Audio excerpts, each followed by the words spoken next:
Hello, I'm Wolf Blitzer. It's 1 p.m. here in Washington, 6 p.m. in London, 1:30 a.m. Wednesday in Pyongyang, North Korea. Wherever you're watching from around the world, thanks very much for joining us. This is CNN Breaking News. We're following breaking news. The stakes in the North Korea nuclear crisis just got higher. The Washington Post now reporting, quoting U.S. intelligence officials as having concluded that Pyongyang is already making missile-ready nuclear weapons. So let's immediately go to our Pentagon correspondent, Barbara Starr. Barbara, this would be a major breakthrough in North Korea's nuclear capability if they have miniaturized these nuclear bombs so they could fit on these intercontinental ballistic missiles. That is absolutely right, Wolf. The Washington Post reporting a short time ago, and let me quote from them, according to a U.S. intelligence assessment, North Korea, quote, has successfully produced a miniaturized nuclear warhead that can fit inside its missiles. So why is this so important? Because this is one of the key steps that North Korea has been trying to achieve, and the U.S. has been trying to determine if they've made it. Miniaturizing a warhead, putting it inside a missile, means that you do have a functioning warhead that can be delivered, fired a great distance on a missile. So now we're beginning to see the whole package coming together. Intercontinental ballistic missiles that can fire at targets some 5,000 miles away, potentially attack the U.S., guidance systems, targeting, they still have a lot of work to do on that, and the warhead on the front end, that miniaturized warhead that would have to be small and light enough to be inside a missile. There are technical challenges ahead for the North Koreans. They need to work, by all accounts, on their targeting and specifically on what's called re-entry. When you fire one of these ballistic missiles, you fire it high into the atmosphere, it comes back down, it re-enters, it's under tremendous heat and pressure. You have to have a missile, a front stage, and a warhead that can survive all of that heat and that can be directed to a specific target. So there's a lot to be considered here that the North Koreans may still have to accomplish, but make no mistake, no one is entirely sure that the North Koreans are too fussed about worrying about any of that. They have a rigorous, aggressive test program for their weapons. The question now, perhaps, is Kim Jong-un's motivation in the coming weeks and months. Is he on the path that he claims he's on to try and attack the West? Is he looking basically to have all of this as a card to hold over the head of the West and get some sanctions relief, get some type of incentives that he wants? The problem for the President of the United States is there's no way around it. This is now a nuclear threat, the threat that President Trump and presidents before him have said they would not allow to happen. Wolf? And if this were not enough, and clearly this is a major development, if this were not enough, Barbara, the Washington Post also reporting now, citing this new Defense Intelligence Agency assessment beyond the miniaturized nuclear warheads, they're now suggesting that North Korea may already have, according to the Washington Post, up to 60 nuclear weapons now controlled by the North Korean leader Kim Jong-un. 60 nuclear bombs is a lot more than many of the earlier estimates had put forward. It is a number that is higher than we have generally been told about, obviously quite classified. I think that the most important thing to say right now is one can only assume the U.S. intelligence community does not have absolute certainty about any of this. All of this is an assessment and has been for years. North Korea, of course, extremely closed, doesn't let outsiders in.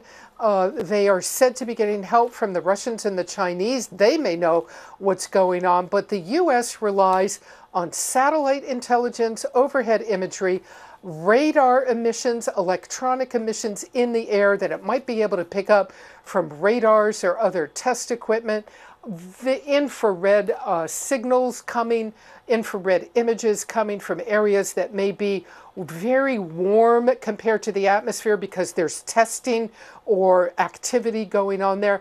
The U.S. for years has been in the position of putting the bits and pieces of the puzzle together and making assumptions. And the U.S. military, you know, we always talk about these options on the table.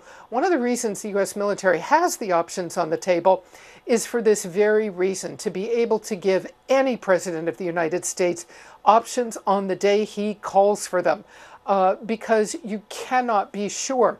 U.S. intelligence watching the peninsula around the clock, but constantly making these assessments. It has been the case for many years now. There has been an assumption, a planning assumption, that North Korea could do all of this because commanders like to say, you know, plan for the worst, hope for the best. But they have definitely planned against the worst case scenario. Now the question today, where is the program? What is its actual real status? What is the assumption that is being briefed to the President of the United States? What advice is he getting from his military commanders and his intelligence professionals? We know President Trump takes this matter very seriously.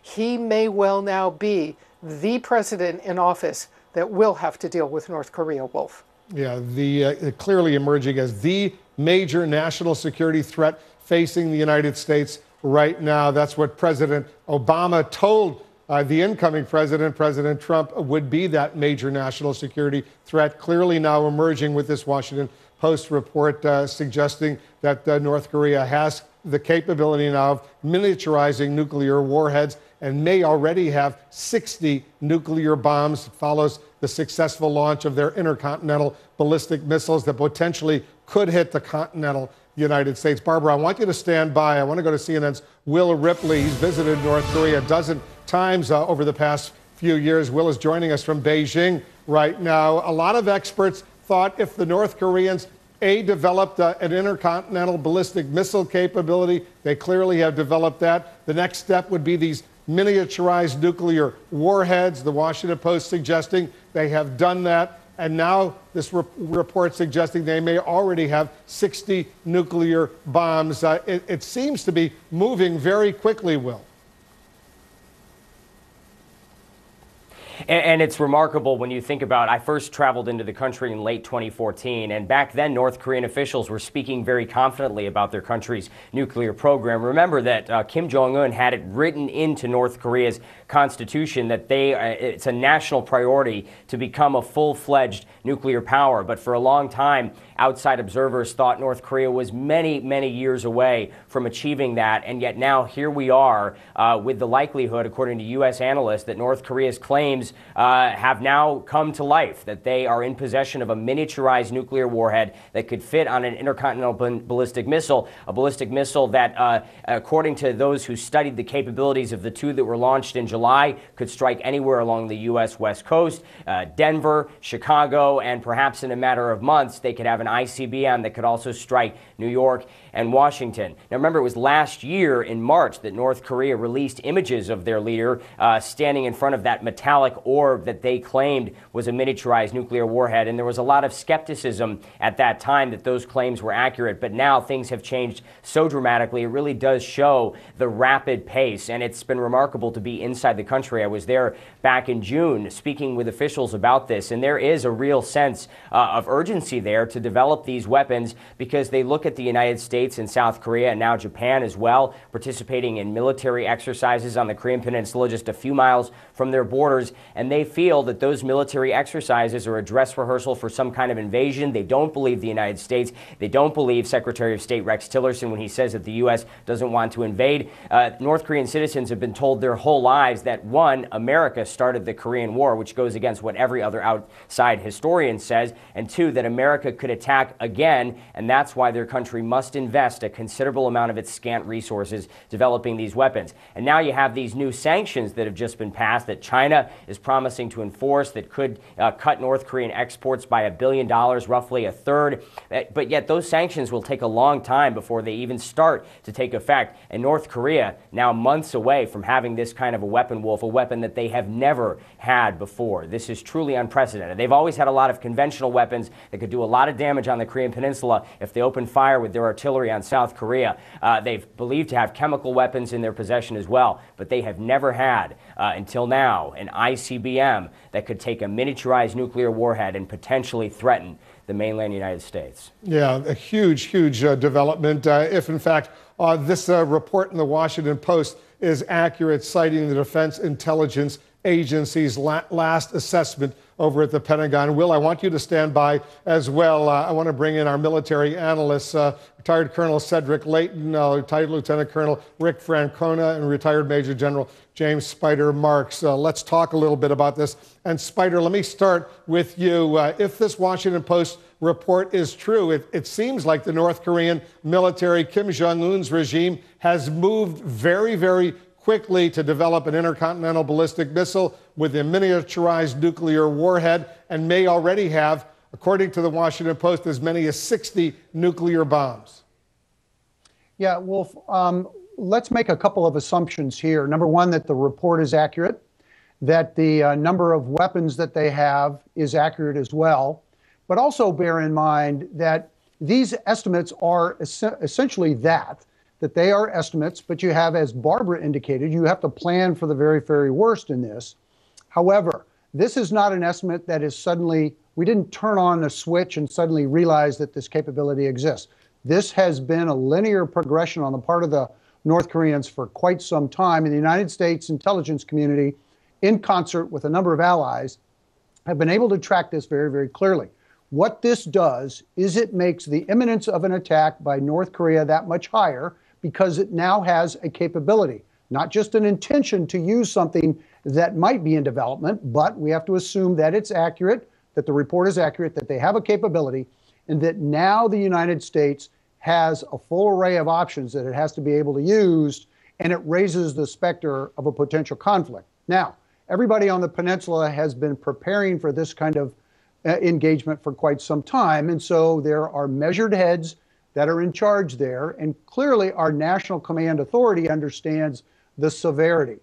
So the key thing is to ensure that our communications are open with Beijing. The pathway to Pyongyang is through Beijing. We have to be able to share this intelligence, make sure that the Chinese concur that our assessment is correct, and now we have to have direct entreaties with the regime in Pyongyang that says, look, guys, this is as serious as it gets. You've been getting away with this for the longest time because we've been able to have strategic patience.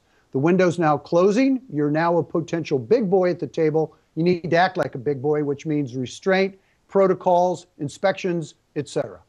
Yeah, all the experts, all the military analysts were expecting this to develop in the years to come. I think what is a big surprise, it's moving as quickly as it has. Rick Francona, let me read to you the Washington Post saying that North Korea has successfully produced a miniaturized nuclear warhead that can fit inside its missiles, and then cites this Defense Intelligence Agency report. And I'll read to you from the report. According to the Washington Post, the IC intelligence community assesses North Korea has produced nuclear weapons for ballistic missile delivery, to include delivery by ICBM class missiles. So what's your reaction when you hear this report?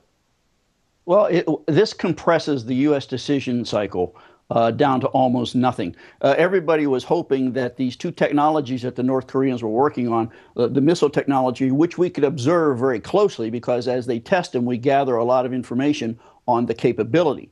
What was more difficult was to assess the capability to develop this miniaturized nuclear warhead, which is the second piece of this. And when you marry those two technologies, then you have a real capability. It appears that if this is true, the North Koreans have achieved that capability. Whereas we thought in the past that we had some time to let diplomacy work, to let the economic sanctions work. That decision cycle has almost collapsed, and now we're faced with a North Korea that could potentially launch a missile in a very short period of time. And as Barbara was telling us earlier, that the military options that presented to the president really are not that good, because if you assume that all the other North Korean technologies have matured, and I'm speaking particularly about this mobile launch capability, they could roll one of these things out and launch it far before we could react to it.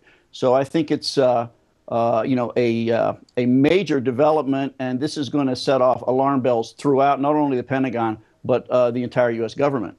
It certainly will. It already is. Cedric, Leighton, you've had a lot of experience reading these intelligence assessments, a DIA assessment, when they say they assess North Korea has produced nuclear weapons for ballistic missile delivery. How reliable, how accurate are these DIA estimates based on your experience?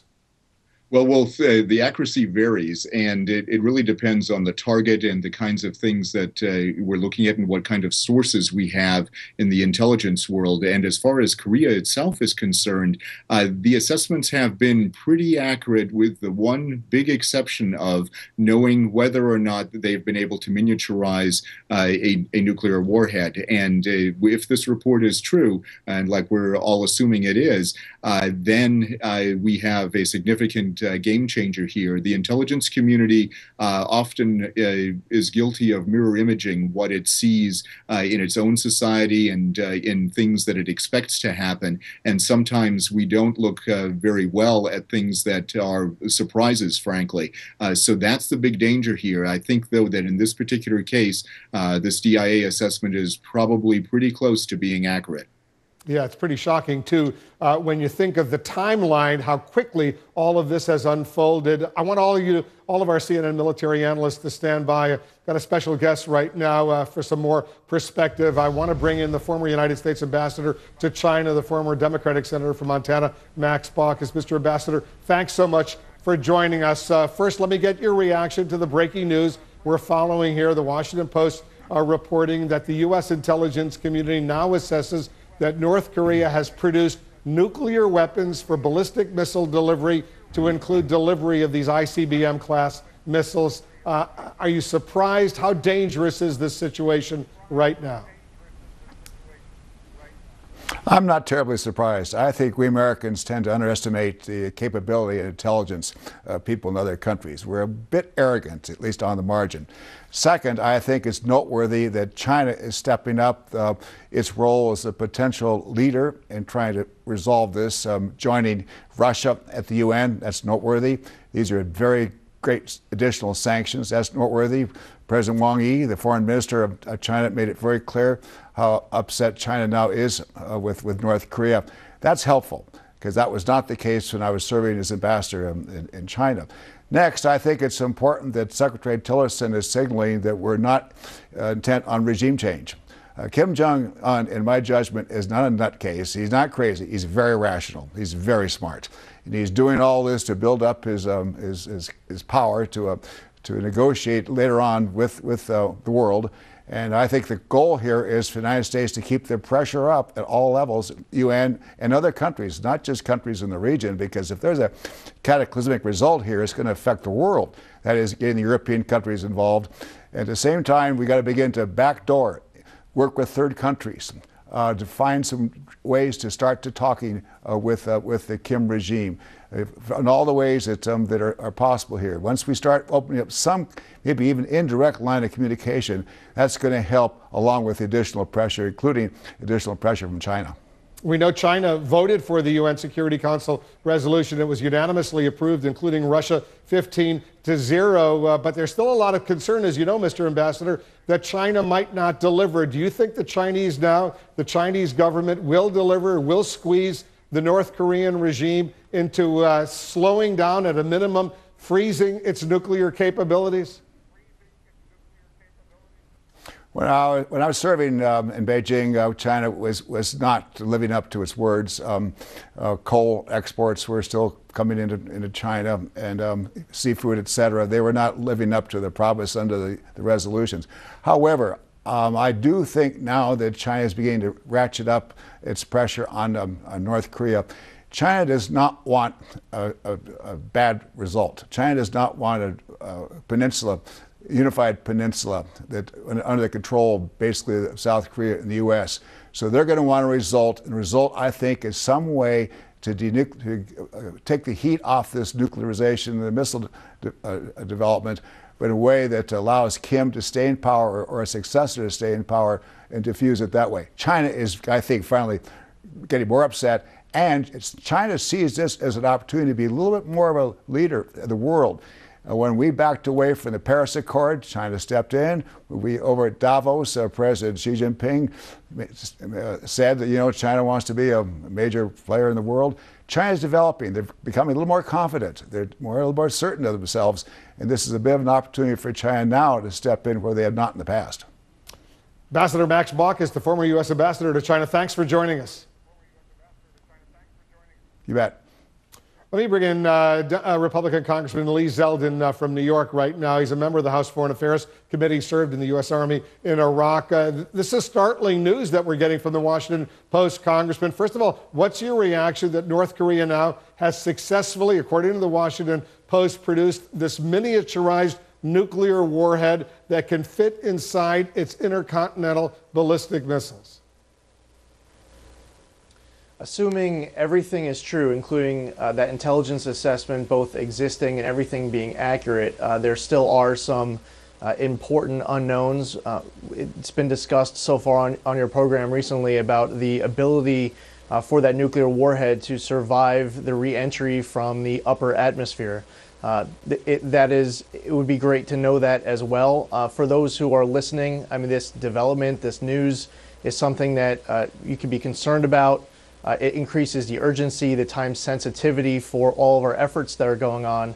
To add additional context to what the international community of the United States is involved with, one is a few days ago, the United Nations implementing what were a massive sanctions regime. It was significant, not just for the size of the sanctions package, but also the unanimous vote that included Russia and China. The North Koreans have about $3 billion a year with exports. This is estimated to be over 1/3 of that. So that's significant. The vote is, as well as the size. Additionally, the United States military has been refining our capabilities to be able to strike down intercontinental ballistic missiles, which included a recent successful test just a few months ago. So the United States and the international community has been on top of it. Obviously, the timeline here is starting to condense quite a bit as the additional news of what North Korea is developing it comes along. As you know, North Korea, the North Korean regime of Kim Jong-un in the past day or so, they promised major retaliation for the latest UN Security Council sanctions against the United States, that they would hit the U.S. Do you believe them? Well, I don't know yet whether or not they actually have the ability to do so. Obviously, today's news is an indication that they are, at least if true, a lot closer to having that ability. I think that the words that have come from Kim Jong-un and the regime over the course of the last few days is really an indication of just how significant the actions at the United Nations were just a few days back. We in the United States operate under the principle of DIME, diplomacy, information, military, economics. We want multilateral diplomacy. We want to ramp up economic pressure on the North Koreans, and also the information campaign of letting the North Koreans know that their leader is putting them in a very dangerous position, and the North Korean people are still very much in awe of Kim Jong-un as being larger than life, not realizing just how much he's responsible for the bad conditions that they have to live under. So all of our options have included China taking a leadership role. It's hard to put economic pressure on the North Koreans without China.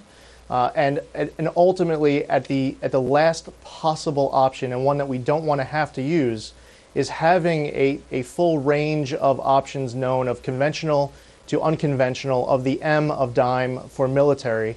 That is a last possible option, and hopefully what we saw at the United Nations are an indication of just how effective we can be with the potential that we've known of, but haven't been able to really fulfill because of China's. But do you believe China's really role in it? Congressman, do you believe China is really going to live up to this commitment? Because in the past they haven't.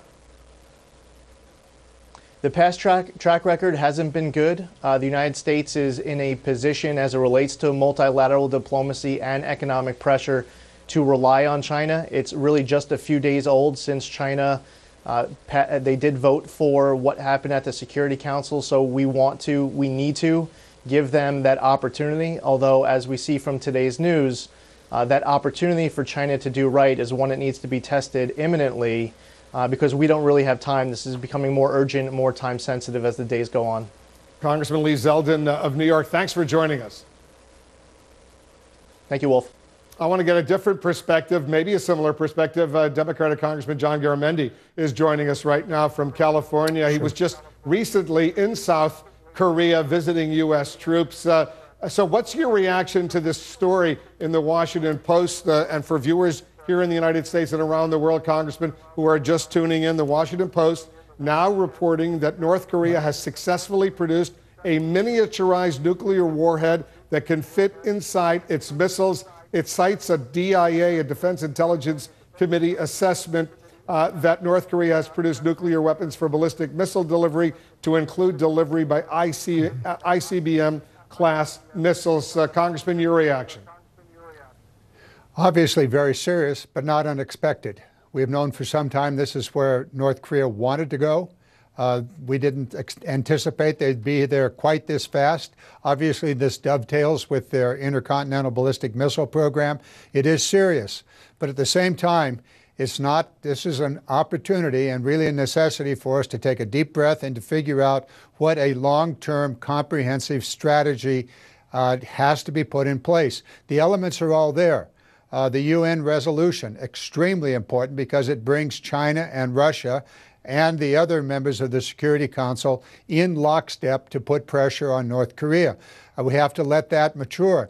Also, Secretary of State Tillerson opened the door to negotiations, starting with no preconditions, and then it seems as though a precondition has been added, and that had to do with the continuation of the ballistic missile technology. Well, let me stop you on that. Let me stop you on that Sure. front, because as you know, Rex Tillerson, the Secretary of State, was just in Manila for this this summit of Asian countries, Pacific leaders. The North Korean foreign minister was there as well. The North Korean foreign minister met with the foreign minister of South Korea, met with the foreign minister of Russia, did not meet with Rex Tillerson, the Secretary of State. Was that a missed opportunity, in your opinion?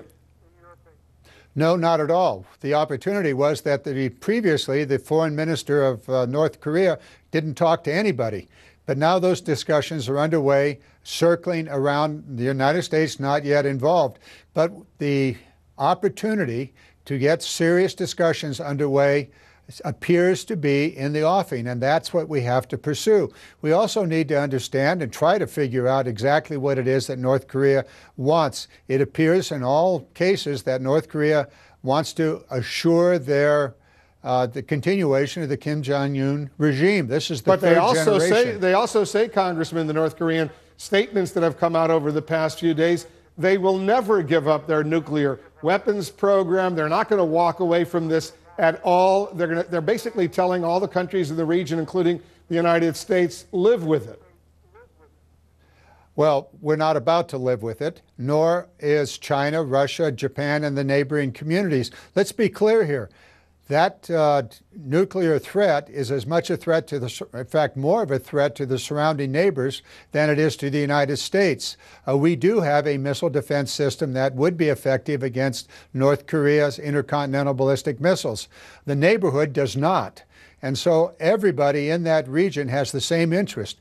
That is to prevent North Korea from having and then utilizing their nuclear weapons. So we're all in this game together. And that's extremely important because that then leads to the kind of negotiations that we have to engage North Korea on. Will they give up their nuclear weapons? That's why you negotiate, to find if there is a way to achieve that.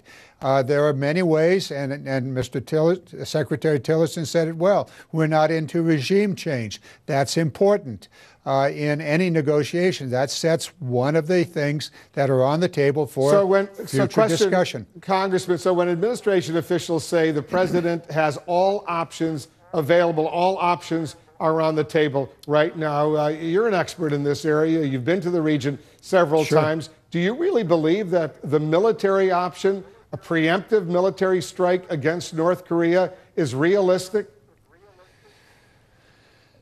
Well, it's certainly the very last thing you ever want to do because it will set off a huge, devastating war in that region that might very well involve nuclear weapons. It would certainly be a major major problem, a disaster really, if we ever have to go that way. That's why these sanctions are extremely important in that they do put pressure on North Korea. Obviously, it caused Kim Jong-un to come out with what are some very wild, extreme statements about wiping out the United States. Well, first of all, there's no way he can wipe out the United States. He can certainly cause a lot of problems, more to the neighborhood than to the United States. And therein lies, I think, the reason that China, Russia, and others are saying, okay, enough. We've got to get this under control. And we must do so. A major war on the Korean Peninsula is the very last thing anybody wants. And certainly it would be the end of the Kim Jong-un family regime. They would be overdone, finished, and don't exist anymore. Of course, there would be extraordinary casualties and problems for South Korea and quite probably for the neighborhood. That's why we want to get to the negotiating table. That's why the UN sanctions are extremely important. That's why the sanctions that the Congress of the United States put before the president, and the president signed it reluctantly, but nonetheless did sign those sanctions. All of that is part of the process of getting to the negotiating tables, backing North Korea away from its nuclear weapons and its intercontinental ballistic missiles. Of course, we should expect, before those negotiations ever begin, for North Korea to say, no way, no how will we give them up. But that's why you sit down at the table. That's why you negotiate it from strength. Very quickly, final question, Congressman. The Washington Post reporting that North Korea already may have as many as 60 nuclear bombs in its arsenal. 60 nuclear bombs. Have you heard that before? We've heard numbers varying from that number downward. The actual number we don't know. The number of miniaturized weapons, we don't know that number either. The fact that a miniaturized nuclear weapon may be or is in existence or may be in existence is important. But let's keep in mind that this is not an imminent threat to the United States in that there are other steps that they will have to have. We've talked already on your program about the reentry issue. But keep in mind that for the neighborhood, you don't need a reentry issue. You can use the ballistic missiles, the shorter range, and put China, Russia, Japan, and the neighborhood at threat. And I think that's why we're seeing the neighborhood getting engaged in a way that they were not previously engaged. And certainly they would be at the negotiating table also. So let's understand the seriousness of this. Let's make sure that we have a comprehensive, rational policy that's out there available, that's not only available, but in place, and included in that, as you said a moment ago, are all options. The last option, we don't want to ever have to get there, would be to take out those nuclear facilities, which would be extremely difficult to do, and would almost certainly end or lead to a major conventional and possibly nuclear conflict on the Korean Peninsula and in the neighborhood. Yeah, let's not forget the capital of South Korea, Seoul, is only 20 or 30 miles south of the demilitarized zone. North Korea, just north of the DMZ, has 1 million troops with thousands of pieces of artillery and mortars, conventional weapons, as they're called, which clearly could level that South Korean capital. There are still 28,000 U.S. troops south of the DMZ as well. Congressman, thanks very much for joining us. All right, this is a major story we're following. I want to bring in our global affairs correspondent, Elise Labott, who's joining us from the State Department. What reaction, Elise, are you getting over there? Well, Wolf, I think it's no surprise that North Korea has been moving in that direction. U.S. officials have been talking about some time that they're working on mastering that miniaturization to fit a nuclear warhead on a long-range intercontinental ballistic missile. And that's what's been the scariest part of this. And when you talk to officials, they say this just emphasizes the need to find some kind of solution. As everybody has been saying, a military solution is really the last option. And that's why Secretary of State Rex Tillerson is in Asia right now. He just wrapped up meetings with China, with Russia, with North Korea, South Korea, and Japan about trying to find some kind of diplomatic solution on putting the pressure on North Korea, trying to use the momentum of those sanctions. Today he was in Malaysia, in Thailand, all in an effort to try and put pressure on North Korea. And I do agree with the congressman this increasing threat. And we have to note, Wolf, that this supposed DIA assessment, we don't know if that's the assessment of the entire Intelligence Committee, if they have a near certainty of the assessment that North Korea has been able to miniaturize. But certainly the concern is if they're not there, they're almost there. And that's why I think you do see this galvanization of the international community. You saw those sanctions over the weekend. Look, there's a lot of tension in the relationship between China and the U.S., between Russia and the U.S., yet they signed on to this resolution with very stiff penalties against North Korea anyway. That does signal a growing concern, a growing urgency of the international community. Yeah, President Trump tweeted earlier this morning at 7:17 a.m. Eastern Time, after many years of failure, countries are coming together to finally address the dangers posed by North Korea.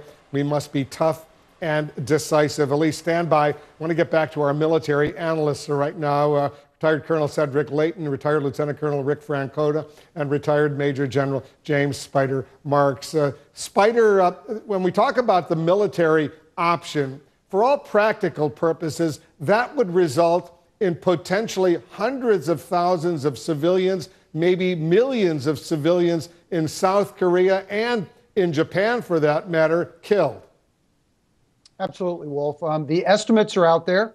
I wouldn't hazard a guess at the size of those estimates. What you described is probably, unfortunately, a pretty good estimate.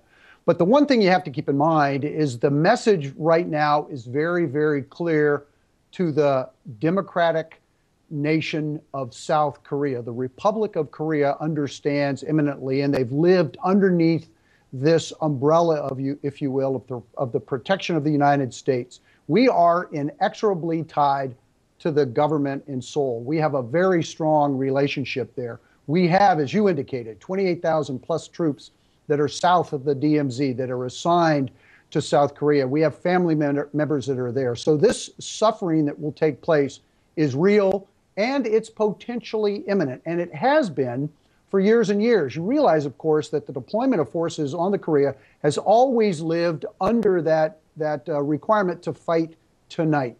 This now has been, we've ratcheted up the level of concern that we have because of this capability.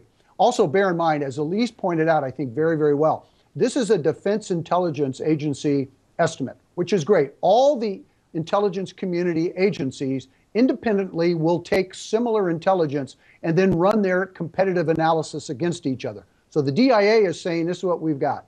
However, I think it's a distinction without a difference when you put it all together. What we realize is North Korea's got an ICBM capability. They have short-range missiles. They have plenty of those. They have been miniaturizing their nukes. Whether they have 20, some estimates, or whether they have 60, they have miniaturized nukes. North Korea is a nuclear power.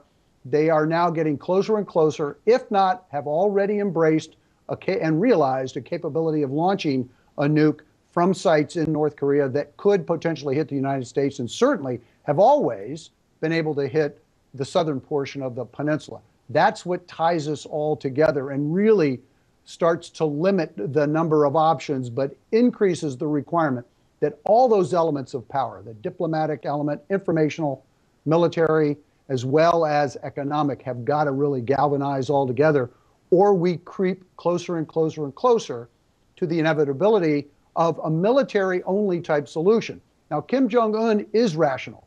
He's very rational. He's homicidal, but not suicidal.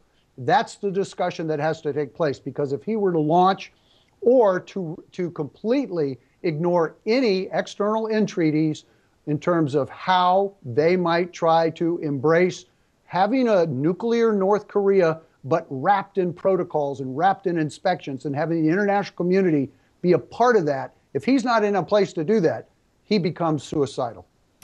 Rick Francona, we did see these last at least two intercontinental ballistic missile tests launched by North Korea. They do have impressive capability potentially to hit Los Angeles, maybe even Chicago, elsewhere in the continental United States. But there are some anti-missile systems, the THAAD system, for example, that's going up in South Korea. How effective would those anti-missile systems be in knocking out those intercontinental ballistic missiles? Well, that's the problem. You know, THAAD was designed to hit intermediate range ballistic missiles, but the intercontinental ballistic missile defenses are the ABM system, and we've been testing that, but we're not there yet. The technology isn't there. The calculations are so fast. This is like a bullet hitting a bullet. We feel very confident in our ability to defend South Korea and Japan using the THAAD system. But once you get beyond that, then the numbers don't look very good at all. If you look at the missile tests, the anti-ballistic missile tests, I think it's about half of the tests are successful, and they aren't. And, you know, half is not good enough. When you're talking launching nuclear weapons, you have to be 100% sure that you can do this. And I think that this is what's going toward this collapsing decision-making cycle, that as we see that the North Koreans develop a real capability, and if they demonstrate that capability, and we're very concerned about it, what do we do? And I think General Marx's point is very key here. Is Kim Jong-un suicidal, or is he homicidal, or is he rational? That's an assessment I don't think we really have a good handle on. I think he realizes, of course, he cannot launch a strike on the United States without inviting the destruction of his regime. But he doesn't really want to launch a strike on the United States. I think he's coming very close to what he does want. He wants a nuclear deterrent. And the mere fact that everybody is so exercised about this capability shows how successful he's being in that regard. He's developing the capability he wants, and that's to keep the United States from attacking him. So yeah. I was going to say, that's a really important point. I want Cedric Leighton to weigh in as well. The North Korean regime of Kim Jong-un, they want respect, but they also want to make sure they are protected. That regime, that nuclear capability, is seen by the North Korean regime as the basis of that protection. So what makes anyone think, Cedric, that the North Koreans are going to give up that nuclear capability? Without it, they worry their days are numbered. Absolutely, Wolf. They will not give up that capability voluntarily. And so we have to make a choice. Either we are concerned enough about their capability that we want to eliminate it, which would require, in my opinion, military action, direct military action against their nuclear capability, or we agree to live with it and have an international inspection regime, as General Marx has mentioned. That could then be one way to do that. But if the North Koreans are unwilling to accept an international inspection regime, we may find ourselves in one of those quandaries where we really do end up in a place we don't want to be. And that would be a war that would require a lot of sacrifice on the part not only of South Korean people and Japanese people, but also U.S. People and the folks that would be in the path of any intercontinental ballistic missile threat that the North Koreans could send. One other point that I'd like to make, Wolf, is that one other connection that needs to be looked at here is the connection between North Korea and Iran. That is one that is going to be extremely important to look at, because there is some evidence that the Iranians have supported the North Korean missile program. And if that is in fact the case, then there is another source, not only Russia and China, but also Iran, that could be serving the North Korean interests at this particular point and really supplying them with weapons and technology that they can use to leverage their position and gain, in essence, the status that they want from a diplomatic perspective.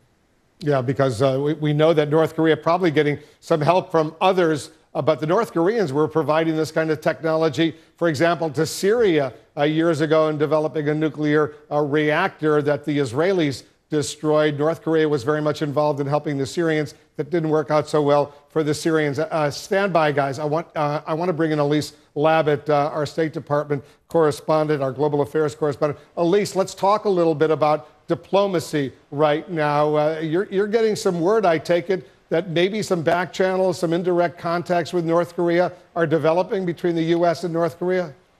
Well, look, they have been all year, Wolf. And you remember that the release of Otto Warmbier, although he ended up dying once he got back to the United States, but this sick detainee, his release was the product of secret talks between the U.S. and North Korea. The U.S. representative, the U.S. envoy for North Korea, Joseph Yoon, had been meeting with North Korean officials, and the hope was that they could get all of the prisoners released, that they could kind of use that as a springboard to some further talks. The U.S. has been sending a lot of signals to North Korea that it does want to talk, and even as you hear kind of tough rhetoric coming from Ambassador Nikki Haley, from CIA Director Mike Pompeo, who had talked about possible regime change, what he said, separating the regime from its weapons. You hear Secretaries of State Rex Tillerson very clearly saying that he is ready to talk. Originally,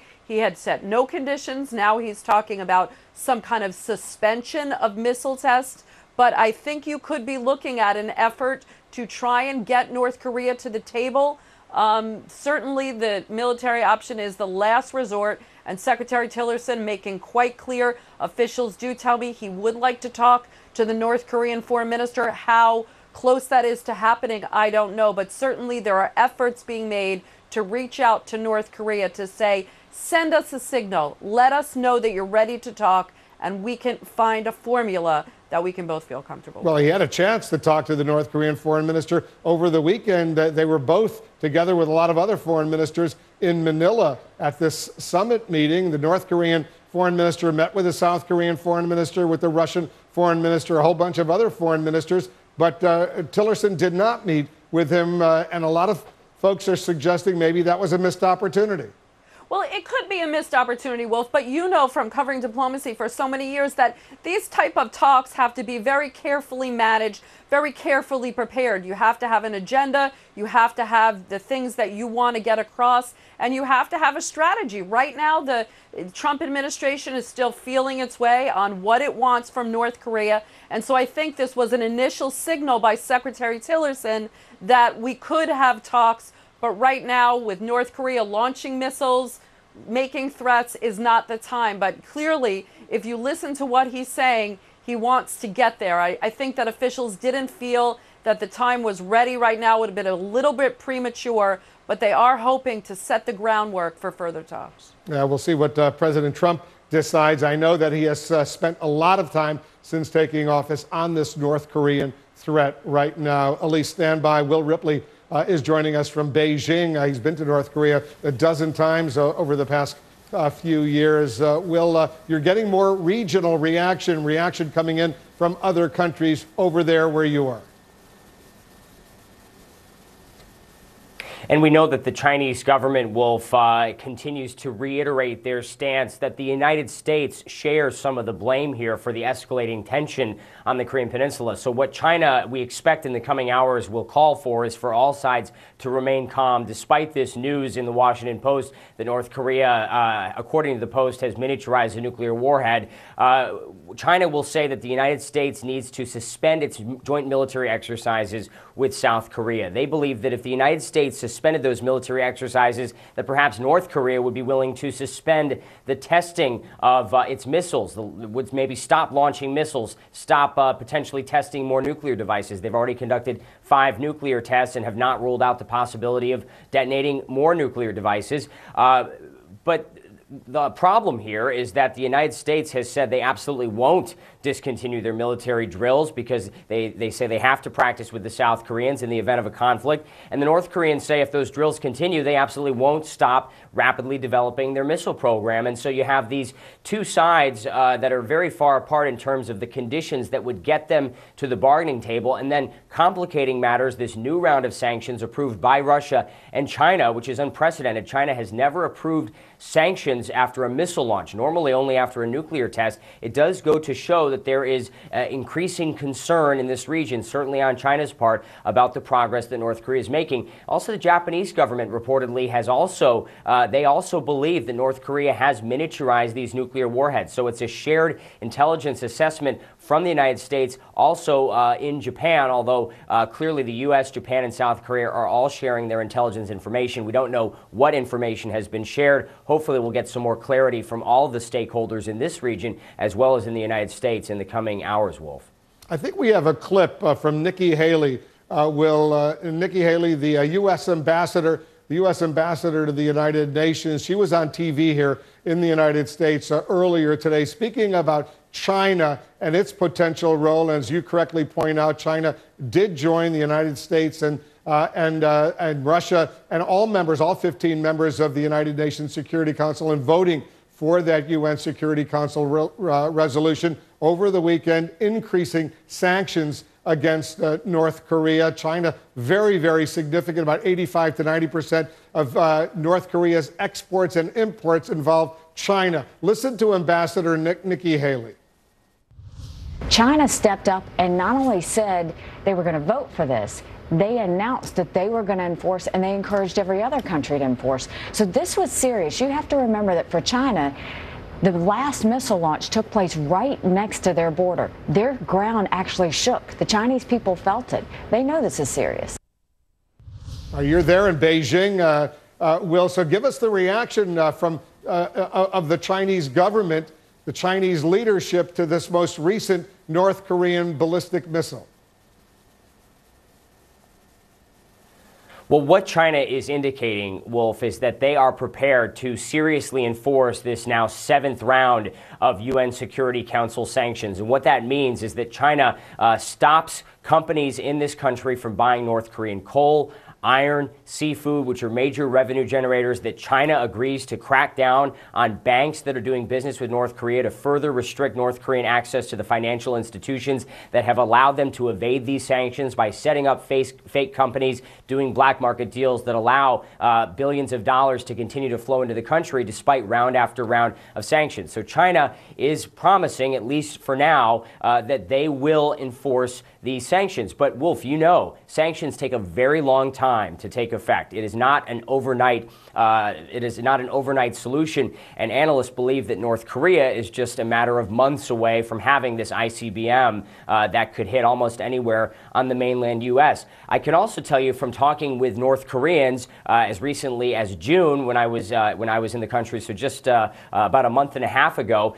this does not come as a surprise, and they say that no matter what economic action is taken on the part of China or anyone in the global community, they will cut from other programs before they cut from their missile programs. And this is a regime that stayed in power during some very, very difficult times economically, including the North Korean famine in the late 1990s, when there were natural disasters, the collapse of the Soviet Union, and very severe economic mismanagement inside North Korea that led to even the most privileged citizens eating grass and bark. And even then, when people were starving and dying of starvation in North Korea, the regime stayed in power. So everyone that I've spoken with, from the official level down to the on-the-street level in Pyongyang, has told me that they are ready for very difficult economic times, if need be, that they would continue to support Kim Jong-un's development of these nuclear weapons, which are, let's be honest here, they are designed to keep him and his regime in power. They are an insurance policy to keep the current government in power and to prevent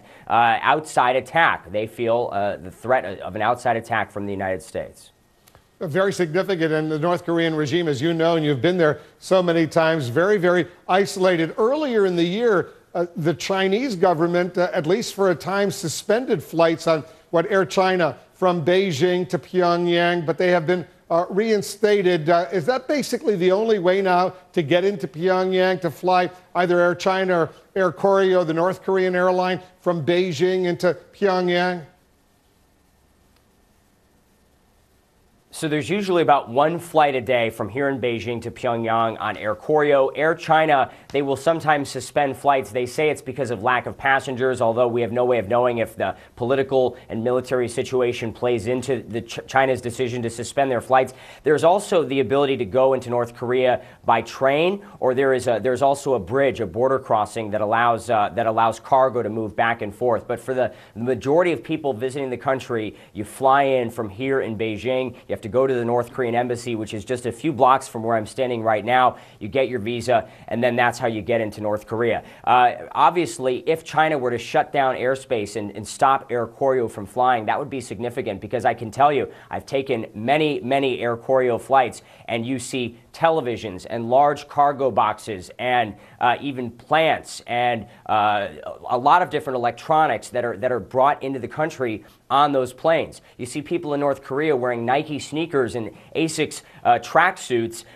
Those are brought in. That's fashion that is brought in from China. A lot of it brought in on those trains and also on trucks and on trains. So if China really does crack down on trade the way that they're saying that they might do, it could have a significant dent in the quality of life for North Korea's consumer class, the privileged citizens in Pyongyang who Kim Jong-un really relies on for support. Would sanctions be enough enough to stop that support. Again, we've seen North Korea go through some very hard times in the past, and the regime has managed to stay firmly in control. It is an authoritarian country. Political dissent is not tolerated, and yet people over the decades have proven remarkably loyal, even during some very difficult circumstances. I also just want to point out, Wolf, North Korea has had for decades weapons that could be very destructive. The conventional arsenal that's pointed across the demilitarized zone at Seoul, all of that artillery could annihilate a good portion of that city and kill so many people. North Korea is also believed to possess chemical weapons that they could use to launch an attack on cities in the United States and around the world. They haven't done that, even at times over the course of recent decades when tensions have escalated to a very close point of war. The sense I get, North Korea doesn't want to use these weapons. However, they say they wouldn't be afraid to use them if they feel that they were provoked or, and this is what a lot of people are worried about, if there was some sort of misstep, some sort of action that caused a chain reaction, and then they wouldn't be able to stop it. That's the real fear on all sides of this conflict right now. Yeah, and some analysts have suggested the North Koreans learned a lesson from the late Muammar Gaddafi, who was ruler of Libya. He gave up his nuclear weapons program. We all know how in the end that wound up for him. There's no Muammar Gaddafi right now, and his regime is gone, and the North Koreans don't want to follow in his footsteps. So we'll stand by. I want to bring back Cedric Leighton and Colonel Rick Francona, our military analysts. Cedric, let's start with you. This whole notion of North Korea, at least at a minimum, freezing its nuclear program, and that could result in a direct dialogue, for example, with the United States, maybe easing some sanctions. You think that's at all realistic? I don't, Wolf. I think it's highly unlikely that the North Koreans would voluntarily freeze their nuclear weapons program because they see that as their main force of leverage. They're going to see this as going to be, in essence, the one piece that they have that's the supreme bargaining chip that will keep them, in essence, focused on regime preservation and the ability to keep everything that they hold dear in their systems. So that is going to be, I think, a critical issue for them. So as far as that goes, I think that, in their view, is a non-negotiable issue. Rick Francona, let me put up a chart on our screen of the North Korean missile tests, at least so far this year, nearly a dozen tests, some more successful clearly than others. The two most successful, apparently, the last two. This showed that they did have a range potentially of hitting the continental United States. How good is this capability that they have? Well, it's getting better all the time. You know, every time they have a test, even if it's a failure, they learn something. And each test is geared to test one component or one facet of the program. So the number of missile tests that they're doing and the rapidity with which they're doing them shows that they're getting closer to the capability they want. And now they're putting the finishing touches on that capability. And the next step, I think everybody believes, will be the development of the shroud that's required to protect that nuclear warhead and when it re-enters. And the North Koreans are good engineers. They'll figure this out. So I think we would be foolish to underestimate them. And I think we've all been taken a little by surprise on how fast and how effective this program has been. And I do agree with Cedric that no matter what we promise the North Koreans, they're not going to give up this program. This is their ace in the hole. This is their deterrent capability. This makes them not just a third world country. Yeah, it gives them the protection, the insurance that they want to survive. And so basically, Rick Francona, do you think that there's any chance they would at least at a minimum freeze the program? Yeah, you know, that's an interesting concept. I don't know that they would. They may want to go a little bit further until they have the capability and then set up some international program, as General Marks was alluding to earlier, an inspection regime. I don't really see that happening. I don't see them bargaining this away. But, you know, we often said that about the Iranians, that they weren't going to give it up, and we see how that turned out. So there's precedent with other nuclear programs, but I think North Korea is a special case. I do not see them giving in on this particular issue. And very quickly, Cedric Leighton, the sanctions over all of these years, they've been very intense. Now they're going to pick up a bit thanks to this UN Security Council resolution. But do you really think when all is said and done, they'll make much of a difference? I don't think they will make enough of a difference to prevent the North Koreans from actually deploying their nuclear capability. Their miniaturization piece, if this is accurate, is going to be, I think, the big thing that they have, and nothing will deter them from that. That's a very, very dangerous situation. Let me just recap for our viewers once again. We're following all the breaking news, major developments. The Washington Post reporting that North Korea, in the words of the Washington Post, has successfully produced a miniaturized nuclear warhead that can fit inside its missiles. The Post quoting the U.S. intelligence community as assessing that North Korea has produced nuclear weapons.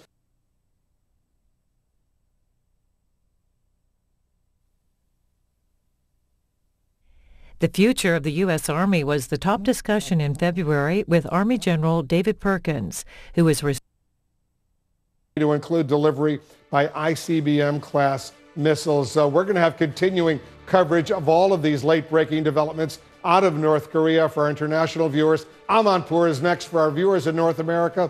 Newsroom with Brooke Baldwin starts right now. This is CNN Breaking News.